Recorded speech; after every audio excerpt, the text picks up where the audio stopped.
बहादुरगढ़ से निर्दलीय जीते विधायक राजेश जून ने बीजेपी को समर्थन दे दिया और अपनी जीत को जनता का आशीर्वाद बताया। इसके साथ ही उन्होंने क्या कुछ कहा वो भी आपको सुनवाते हैं। विधानसभा चुनाव में भारतीय जनता पार्टी ने अप्रत्याशित जीत हासिल की। अप्रत्याशित जीत बहादुरगढ़ से निर्दलीय उम्मीदवार राजेश जून ने भी हासिल की।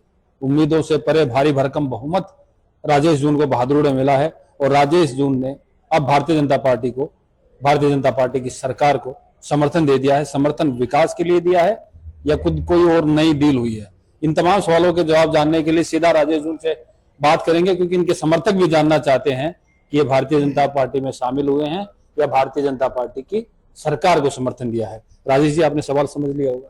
भारतीय जनता पार्टी की सरकार को समर्थन या भारतीय जनता पार्टी में शामिल हुए?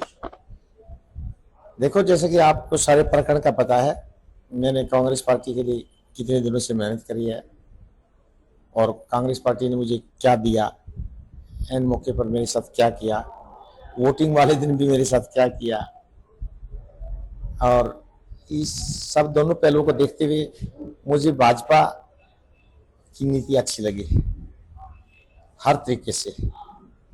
तो मैंने अपना जो अब भाजपा की सरकार बनने जा रही है, अपने हलके के विकास के लिए, अपने हलके की तरक्की के लिए, बहादुर हलके की भाईचारे की डिमांड को देखते हुए सभी लोगों की चाहत थी कि आप सरकार में जाएं। तो मैंने अपना फैसला लिया। मैंने भाजपा सरकार को अपना समर्थन दिया है, जिससे आने वाले समय में जो इस बहादुर हलके में चारों तरफ कामों का अंबार है, काम ही काम पड़े हैं। तो बगैर सरकार में जाए मैं काम कैसे कराऊंगा साहब, ये बताओ। आप मुझे गाली देते रहेंगे, मैं कभी इस कमरे में लुक जाऊंगा, कभी उसमें लुक जाऊंगा, करूंगा क्या?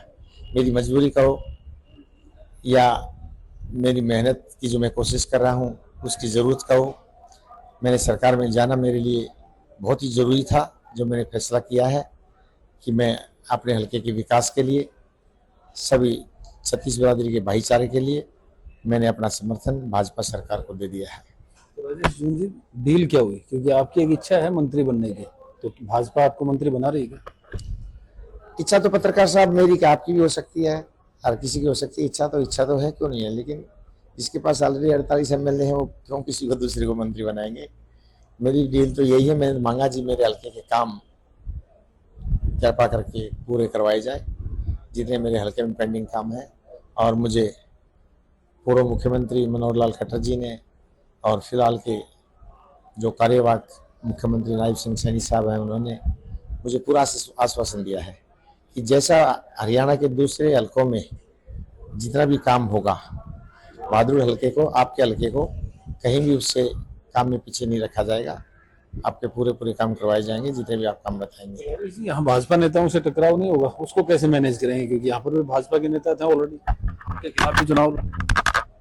और अभी जब 5 अक्टूबर को कांग्रेस के नेताओं से टकराव हो रहा था, तभी तो मैंने हिम्मत मारी थी। जब भाजपा के नेताओं से टकराव हुआ तभी हिम्मत मारूंगा। देखो, मेरे साथ भाईचारा है, छत्तीस बिरादरी मेरे साथ है। नेताओं का खौफ मेरे दिमाग में नहीं है।